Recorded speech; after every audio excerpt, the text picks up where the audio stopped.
टिक news.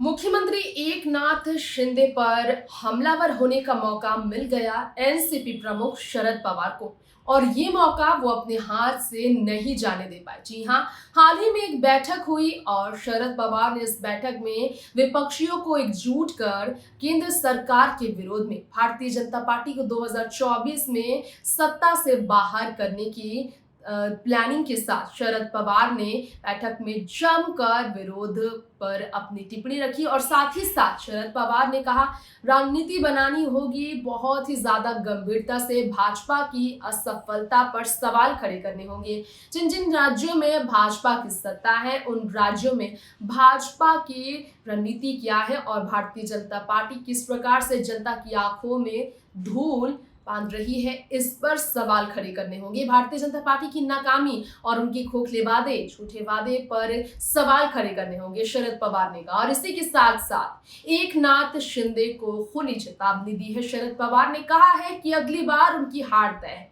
Eknath Shinde को महाराष्ट्र की जनता मौका नहीं देगी। सीएम की कुर्सी से उनका विदा होना तय है। जी हां, शिवसेना को धोखा देकर शिवसेना पार्टी से अलग अपनी नई गुट तैयार कर जरूर भारतीय जनता पार्टी के सपोर्ट में आकर देवेंद्र फडणवीस के साथ मिलकर एकनाथ शिंदे ने नई सरकार बना ली हो जून के महीने में, लेकिन ये सरकार ज्यादा दिन तक नहीं चलेगी। जनता की आंखों में पट्टी नहीं बंधा है, ये शरद पवार ने कहा।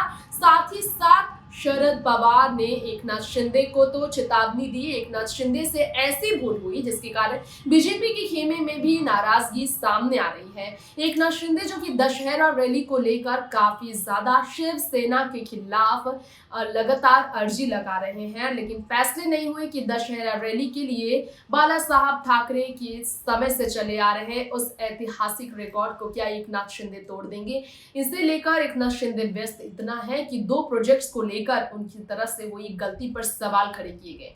जानेंगे हम रिपोर्ट में बीजेपी के खेमे में ऐसी क्या नाराजगी चल रही है और क्या कहना है बीजेपी खेमे का एकनाथ शिंदे गुट के खिलाफ। देखिए रिपोर्ट। भारतीय जनता पार्टी के ही खिलाफ साबित हो सकता है एकनाथ शिंदे का अगला कदम। ये कहा जा रहा है बीजेपी विधायकों और नेताओं की तरफ से जो संतोष जता रहे हैं शिवसेना के एकनाथ शिंदे ग्रुप के विधायकों के फैसलों को लेकर। जी हाँ, मुख्यमंत्री बने एकनाथ शिंदे ने उद्धव ठाकरे को छोड़ा और एनडीए गवर्नमेंट को तोड़कर भाजपा के साथ नई सरकार बनाई जून के महीने में, जिसके बाद शिंदे गुट और उद्धव गुट के बीच में जो तनातनी रही, इसके अलावा बीजेपी में भी नाराजगी का समय देखने को मिला। उप मुख्यमंत्री बने देवेंद्र फडणवीस को अब आंखें खोल कर देखनी होगी। उद्धव ठाकरे की शिवसेना से अलग होने के बाद शिंदे गुट ने जिस तरह से दशहरा रैली आयोजित करने के लिए बीएमसी से इजाजत मांगी और निगम ने अभी तक उनमें आवेदन पर कोई फैसला नहीं लिया है, तो शिवसेना का हर साल होने वाला एक महत्वपूर्ण आयोजन दशहरा रैली का है, जिसके लिए शिंदे ने कहा उनकी रैली में भारी संख्या में लोग जुटेंगे। इस बात का संकेत होगी कि उनका गुट ही बाला साहब ठाकरे का असली शिवसेना है, जिसे लेकर केस भी चल रहा है। लेकिन यहाँ आपको बता दें, शिवसेना के एकनाथ शिंदे ग्रुप के विधायकों की वजह से वोटर्स टूट सकते हैं और बीजेपी को भी इसका नुकसान झेलना पड़ सकता है, ये कहना है बीजेपी के विधायकों का। दरअसल ये इसलिए क्योंकि सरकार की इमेज और विधायकों की कार्य पद्धति पर चर्चा करने की बात एकनाथ शिंदे लेकर आए। बताया जा रहा है कि 2 घंटे के लिए मैराथन बैठक की गई थी। सभी विधायकों और नेताओं के साथ एकनाथ शिंदे ने नरीमन पॉइंट के महिला विकास सभागार में शाम को बैठक हुई। हर मुद्दे की चर्चा हुई। महाराष्ट्र में मजबूती के साथ खड़ा होना उन्होंने संगठन के लिए बात की, लेकिन ग्राम पंचायत और दूसरे चुनाव में शिंदे ग्रुप को ताकत के साथ मैदान में उतरने के लिए तैयार रहना होगा। महापालिका चुनाव के लिए भी ये कहा गया शिंदे की तरफ से। लेकिन जो गलती शिंदे से हुई है उसकी भरपाई वो कैसे करेंगे, जैसे कि राज ठाकरे ने उन पर आरोप लगाया, सवाल खड़े किए कि महाराष्ट्र ने आखिर इतने बड़े प्रोजेक्ट को कैसे अपने हाथ से जाने दिया, गुजरात की तरफ जाने दिया। जी हाँ, वो 2 प्रोजेक्ट जिसमें 1,58,000 करोड़ रुपए की लागत लगी, जो कि बड़े तादाद में महाराष्ट्र की जनता को बेरोजगार से मुक्त कर सकता था।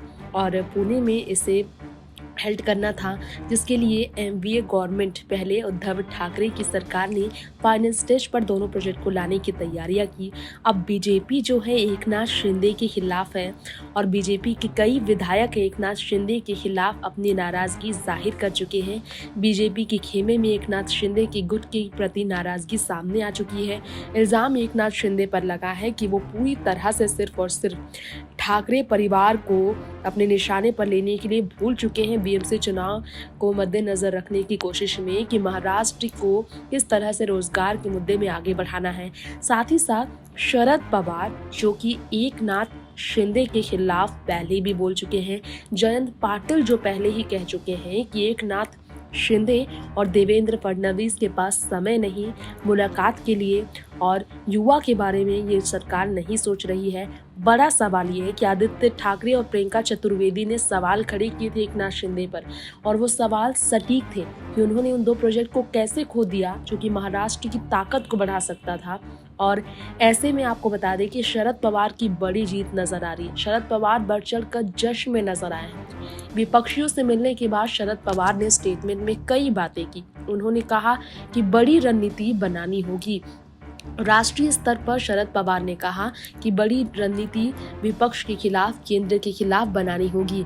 बीजेपी के खिलाफ रणनीति को लेकर शरद पवार ने कहा है कि एकनाथ शिंदे जो है अगली बार हार जाएंगे।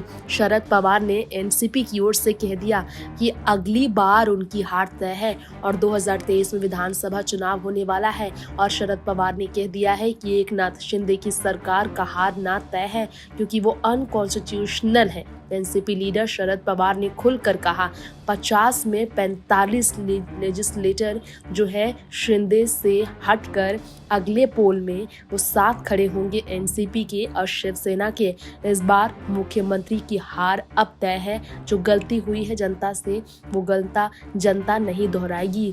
अब जो है नुकसान एकनाथ शिंदे को भरना ही पड़ेगा, ये कहना है शरद पवार का।